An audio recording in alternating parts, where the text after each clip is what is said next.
Welcome back to Louisville, Kentucky. Les Butler here, live from Freedom Hall, NQC 2013, the Tuesday, September 10th edition of the Roundtable. And we've got another full Roundtable.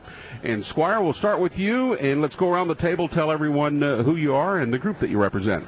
Well, I'm Squire Parsons. I represent Squire Parsons. And Food Incorporated. That's what I major in, is food. All right, well, I am Josh Allen from the Allen family. Yep, and I'm Todd Allen with the Allen family. And I'm Gabrielle Allen with the Allen family. Oh. And I'm Connie Hopper with the Hopper family. Yeah, okay. And I'm Mike Hopper, Connie's son. Now, Mike, are you sure you were Mike Hopper? Here's the pop quiz. Who am I? It's Les. That's right. You win. Yay. Little round table joke going on here, but what happened was he came up a while ago and said, "How you doing, Jim?" And he was dead serious. Yeah, he was.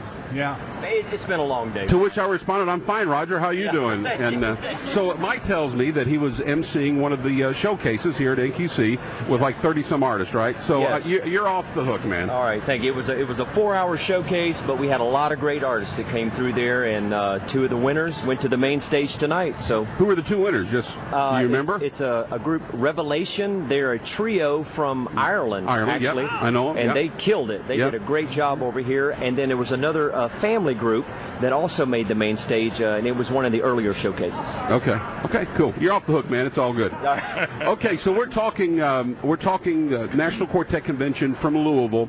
This is the last year here in Louisville. We're heading over to the Smoky Mountains next year.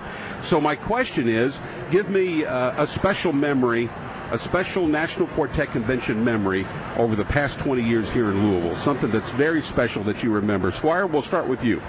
Well, my mind's, of course, going back to 9/11. Yeah. That was such a traumatic experience for us all, and then the solemnness, of course, that came upon the convention that week. But then to see how it revived itself and realizing, hey, folks, this is what the Bible said was going to be happening. Right. And we're the messengers of the truth here, and we're the ambassadors with the good news. This is not the end. God's already had it written out in the Bible. Just buckle your seatbelts and hold on, honey. Yeah. It just means that we're that much closer to the coming of the Lord. Amen. That's right. So that, of course, dominated. Then I think about the Bus-a-Rama we had. Yeah. Where all the groups went through, or the folks got to tour the buses that everybody had. I just got my first new bus, and I was so tickled, that they didn't get to see that other old trappy thing that I had. Of course, I don't think that they would have invited me to show my bus if I hadn't got that new one. But anyway, Greg Bentley, our driver, of course, Connie and Michael know him. He was so he is so meticulous about everything. I think he was making everybody wipe their feet and clean their hands and everything before they got on that bus. Yeah. Great memories. Can I add a special, what to me was a special Squire memory? Yeah. I think a couple years ago, when they did, when all the artists came up, and then you sang Beulah Land with them, and you had your dad's hat on. Yes, I was going to say that, but I didn't want to sound egotistical. But well, I know I mentioned it, so it's okay. But the product that Jim Brady put together in honor of our ministry, and all the groups recorded 18 cuts on that album that I'd written, and just so happened that year that I had Dad's Western hat on. I said, Dad had never got to come to the Quartet Convention.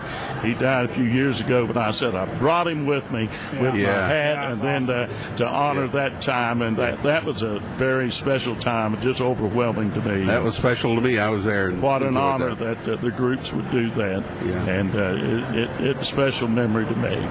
Yeah. What about the Allen family? Now, have you been here the entire 20 years? No, we started 17 years ago in the month of August, and it was the following September that we came to NQC, so it had been 97. Okay. And then in 2000, we had tried out for the talent showcase, just trying to get our foot in the door and make some contacts and a little bit of exposure here at NQC. And we actually, my wife and I and our oldest son was just about 10 years old or something at that time, won the talent search. Okay. But I can remember when we first came here, we had one little booth over there. We didn't know anybody, nobody knew us, and we would just sit there all week and watch people go by. And we do that too. That's right. But it's been so great through the years to meet so much of the wonderful fans here at NQC and to meet the artists and to get to know them a little bit better as the years go by.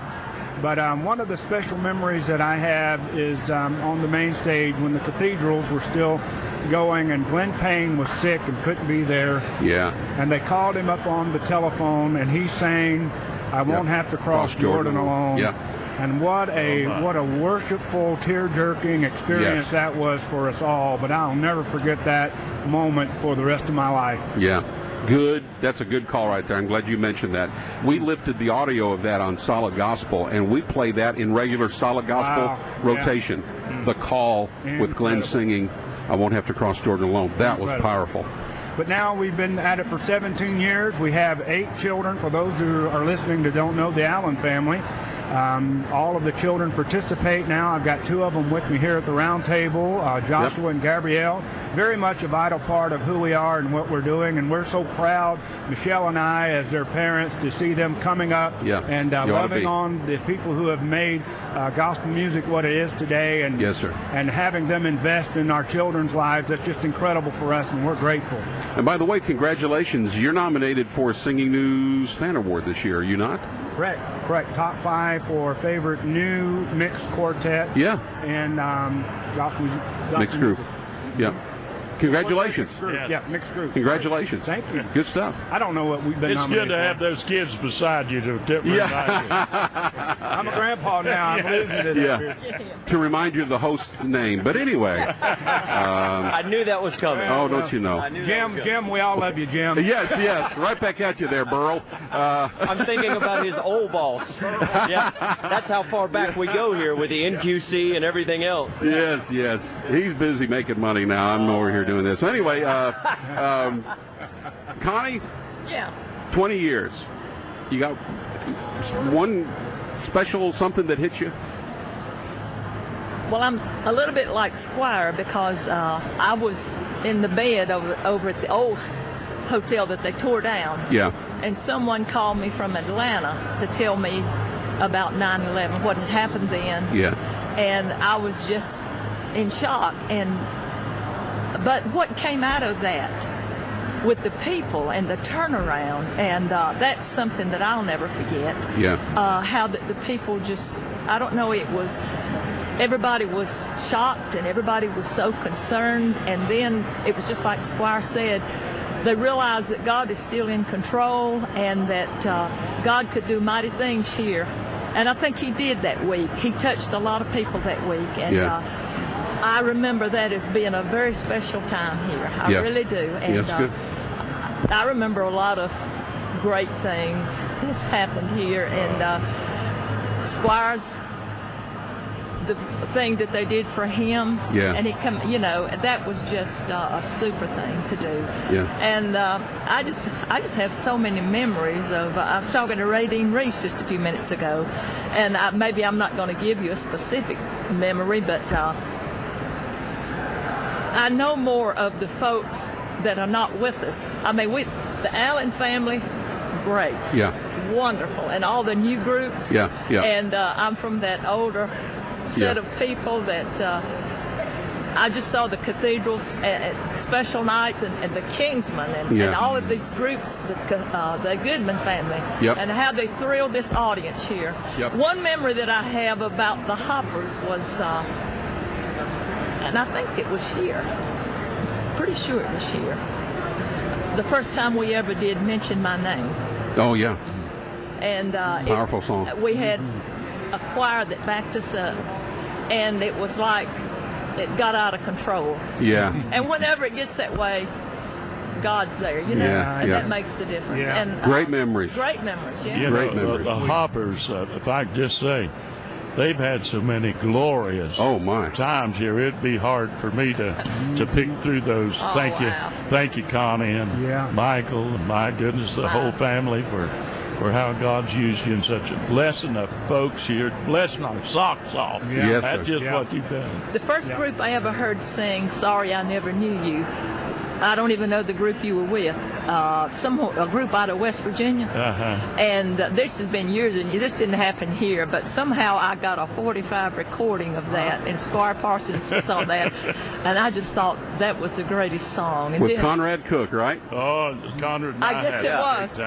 It's Conrad. Conrad. I remember that name. We had some glorious times. Well, gang, we're going to run to a break. Thank you. This has been a wonderful roundtable. Thank you for the great memories. Thank you for stopping by. Les Butler live from Louisville, Kentucky, Freedom Hall. We'll be back with more in just a moment. Stay tuned.